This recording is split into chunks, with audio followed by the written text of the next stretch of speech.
pagi teman-teman semua, apa kabar? Mudah-mudahan Anda selalu dilimpahi oleh keberkahan ya, baik dunia maupun akhirat ya. Jadi mari kita lanjutkan video pembelajaran online bagaimana cara mendapatkan side income dari internet atau mendapatkan side income secara online ya. Jadi dalam modul yang kelima ini kita akan belajar mengenai dua tema yang sangat penting, yakni mengenai search engine optimization dan web analytics. Search engine optimization itu seringkali disingkat dengan kata-kata SEO ya. Jadi kita akan mencoba belajar secara ekstensif mengenai SEO dan web analytics ya. Jadi yang pertama-tama yang saya sampaikan, ilmu SEO ini sebenarnya bukan sesuatu yang rumit ya. Jangan pernah khawatir atau takut dengan kalimat yang kelihatannya itu menakutkan ya. SEO, search engine optimization, kelihatannya sesuatu yang rumit, yang kompleks. Dan kadang-kadang orang mungkin mencoba membahasakan itu dengan bahasa yang kompleks. Padahal kalau kita lacak itu sebenarnya fundamental dari SEO itu sederhana, ya, ringkas dan simple. Jadi mungkin tambahan-tambahannya itu yang dibikin orang menjadi rumit. Tapi sebenarnya tulang punggung dari SEO itu sederhana, yakni bahwa konten web Anda harus powerful. Itu yang sebenarnya dicari oleh Google. Ya. Tapi nanti kita akan coba pelajari ya satu persatu apa itu yang dimaksud dengan SEO ya, dan kemudian web analytics. Jadi memang ketika kita menyusun website atau blog itu memang traffic itu didrive oleh tiga sumber utama mas ya. Jadi oleh SEO Google ya, oleh loyal reader ya, dan sosial media ya. Jadi mungkin idealnya 30% ya. Bisa SEO-nya 33%, ini 33%, ini 33%, supaya seimbang. Tapi memang selama ini pengalaman saya, traffic dari Google SEO ini cukup tinggi, ya. Tapi yang tidak kalah penting, jangan lupakan ini juga, web saya itu 40% dari loyal reader, 40%. Dari Google sekitar 40% juga, dari sosial media mungkin hanya 20%, kadang-kadang cuma 10%. Jadi tiga sumber ini yang harus kita kembangkan ya untuk membangun traffic yang tinggi. Nah hari ini kita akan bicara mengenai Google atau SEO, Search Engine Optimization. Jadi intinya search engine itu ketika Anda ngetik kata-kata sesuatu Anda muncul di kalimat pertama. Ya. Saya mau kasih contoh web saya. Ya. Bicara mengenai manajemen SDM. Ya, sekali lagi saya berjualan produk-produk yang berkaitan dengan dunia manajemen SDM. Saya punya blog namanya ilmumanajemen.com. Sehingga kata kunci yang paling penting itu menurut saya manajemen SDM. Itu kata kunci generik. Jadi kalau Anda punya web mengenai pemasaran ya mungkin manajemen pemasaran kata kunci yang harus Anda bidik. Kalau Anda punya web mengenai SOP, ya, standar operating procedure, ya tentu Anda harus membidik kata kunci yang berkaitan dengan SOP, misalnya SOP, standar operating procedure. Atau kalau misalnya web Anda mengenai manajemen mutu, jadi ketika orang ngetik manajemen mutu ya harus nomor 1, bukan hanya di halaman 1 ya, kalau bisa 3 besar. Nah ini saya mau memberikan contoh manajemen SDM, ini kata kunci yang sangat tinggi ya, cukup cukup sering dicari orang, dan memang relevan dengan kata kunci saya. Nah itu kalau kita perhatikan punya saya itu ada di nomor 3 ya, di halaman pertama. Di halaman pertama nomor 3 ya. Jadi cukup kuat ya. Coba kalau kita sign out. Ini kalau tidak di sign out kadang-kadang punya pengaruh mas ya. Jadi harus di sign out Google kita. Nah ini kalau di sign out itu punya saya bahkan nomor 2 ya. Jadi ketika orang ketik manajemen SDM itu ilmu manajemen SDM saya nomor 2, hanya kalah dengan Wikipedia ya. Nah kenapa ini menjadi nomor 1, karena memang nanti saya akan cerita, maksud saya di halaman 1 dan tinggi ya, itu pertama-tama nama domainnya mas ya. Jadi nama domainnya itu memang kalau bisa sesuai dengan temanya dan kata kunci yang mau dibidik. Ini punya saya kata domainnya ada kata-kata manajemen SDM, itu sangat-sangat powerful. Jadi ketika orang ketik manajemen SDM ini akan cenderung lebih tinggi dihargai oleh Google dibanding web-web di bawah lainnya. Karena ada kata-kata manajemen di dalam domain. Itu sangat powerful.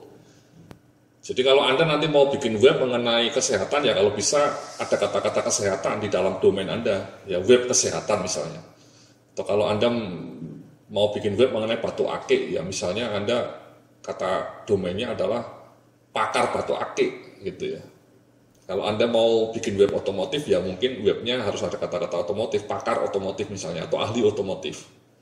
Nah ini punya saya, kenapa ini menjadi nomor 2 sangat kuat, karena ada kata-kata manajemen SDM. Ya, nah faktor lainnya nanti saya akan ceritakan. Jadi, nah bayangkan kalau Anda bisa nomor 1 atau nomor 2, tentu jualan Anda akan lebih laku karena orang akan cenderung mengklik yang ada di 3 pertama ini, Mas. Ya. Jadi studi mengatakan kalau bisa Anda di halaman pertama, karena ketika ada di halaman kedua itu sudah dilupakan orang. Dan ketika di halaman pertama kalau bisa di 3 besar atau 4 besar. Kalau Anda di halaman pertama tadi bawah di sini juga bedanya jauh, Mas. Dibanding kalau di halaman pertama nomor 2 misalnya. Ya. Itu luar biasa. Nah, bagaimana caranya supaya bisa Anda ketika orang ngetik kata manajemen SDM seperti ini, Anda nomor 2. Ya. Jadi misalnya manajemen SDM berbasis kompetensi itu ada website satunya lagi nomor 2 juga, Mas. Ya, ini punya saya juga, web mengenai SDM pakar kinerja. Ya. Ketika orang ngetik manajemen SDM berbasis kompetensi. Tapi ketika orang ngetik manajemen SDM saja, ini tadi web, ya, web ilmu manajemen SDM.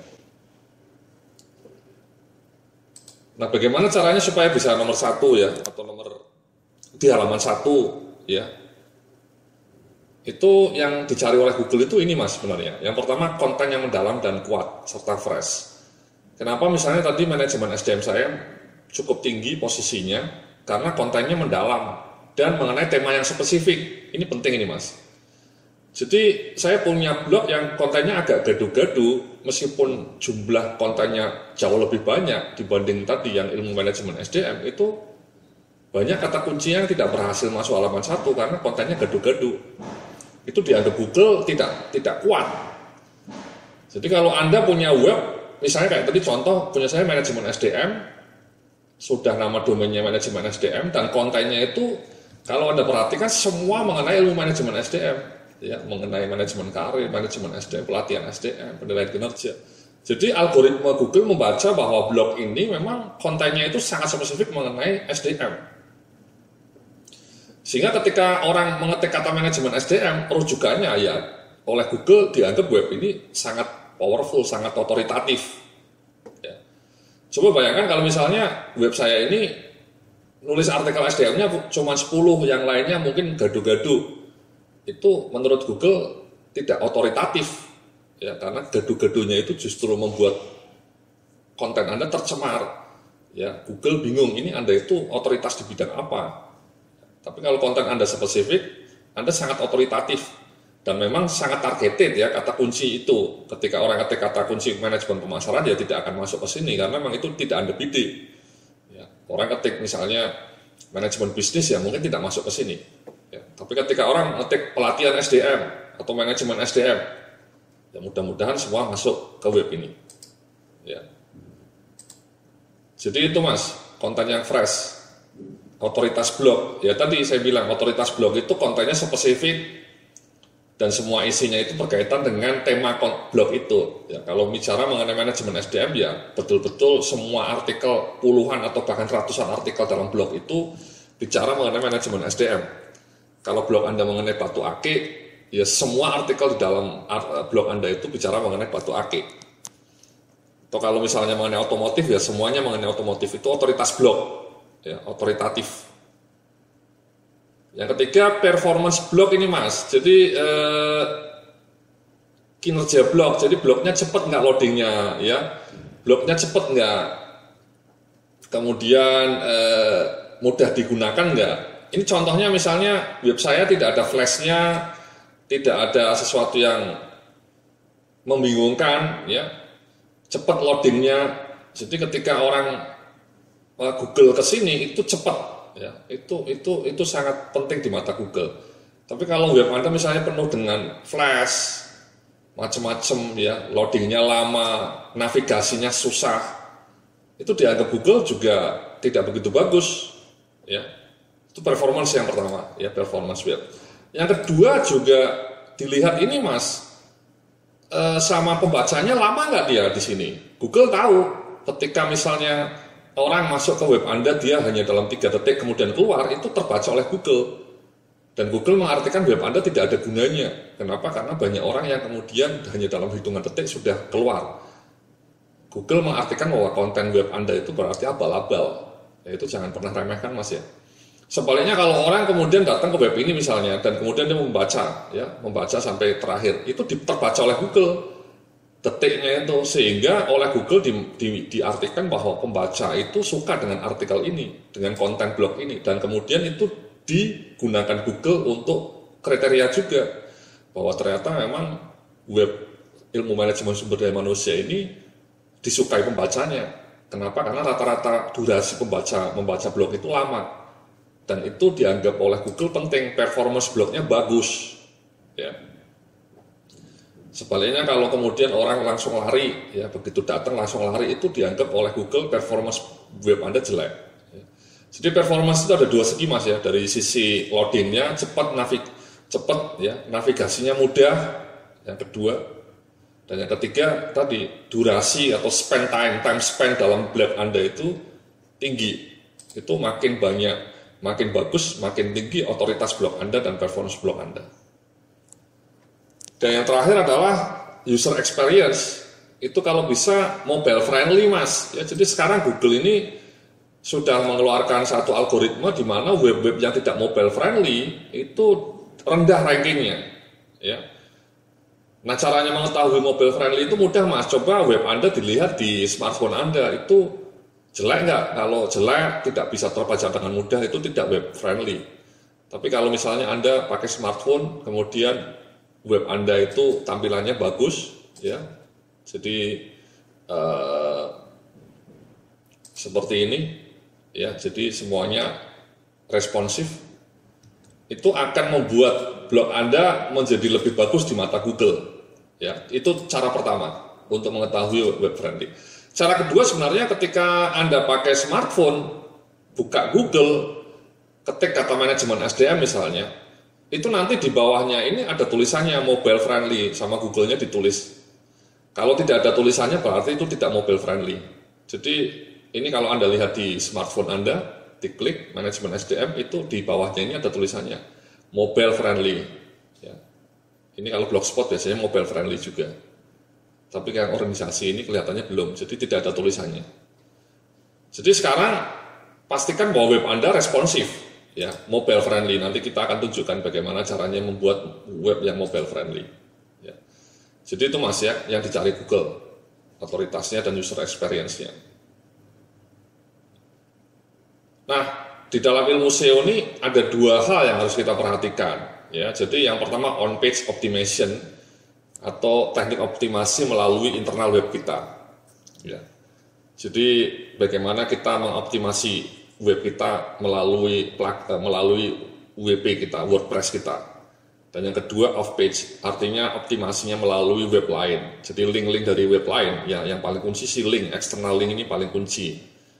Tapi sebelum kita bicara menarik external link dari web lain, ini penting Mas ya. Yang tidak kalah penting ya Anda harus fokus ke sini juga ya, on page, karena ini yang betul-betul di bawah kendali kita. Kalau off page ini kadang-kadang di luar kendali kita ya. Link dari web lain itu tergantung orang lain mau ngasih link atau tidak. Nah, mari kita bicara ya.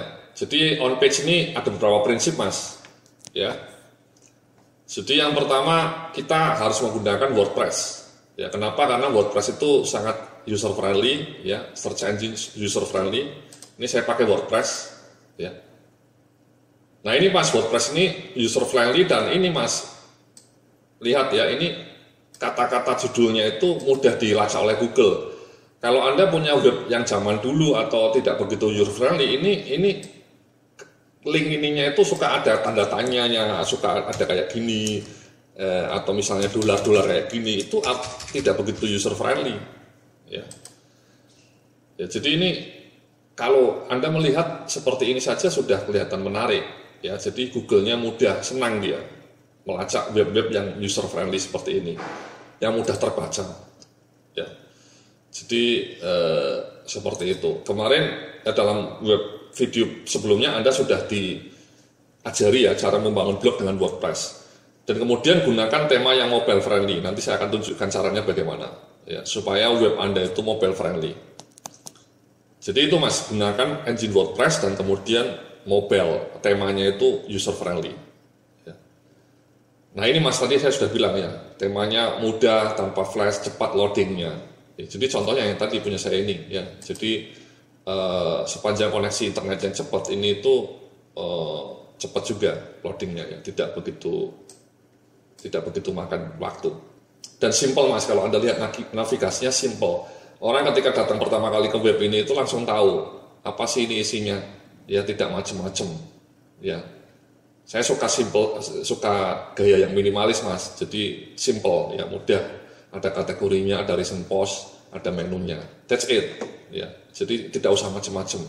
Tapi dengan web sederhana seperti ini bisa menghasilkan puluhan juta per bulan set income. Jadi make it simple, ya. Nah ini Mas ya, jadi saya berharap bahwa nanti semua web Anda dipasang ini Mas, ya dipasang ini SEO plugin, Google Sitemap plugin, mobile site plugin, social site plugin. Kenapa? Karena tentu ini kalau SEO plugin ini membuat web Anda menjadi makin bagus di mata Google, ya. Jadi ketika orang ketik kata Google ini kata-katanya. Ini kata-kata ini bayangkan ya, kok bisa muncul di sini, ya? Itu karena SEO plugin, nanti saya tunjukkan, ya. Jadi karena SEO plugin, jadi